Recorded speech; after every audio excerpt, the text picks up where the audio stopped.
Wow, Meherpur জেলায় এবার ধানে বাম্পার ফলন। ও মাই গড, পুরা স্বর্ণের দানা, সত্যি অসাধারণ।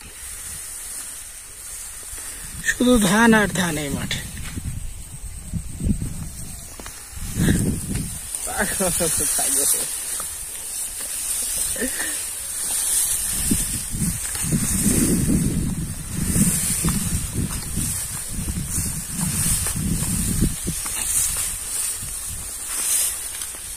ধান এবার কত মন হবে বল দেখি, 1 বিঘা হয়ে? হ্যাঁ, 20 মন ধান হবে 1 বিঘা হয়ে।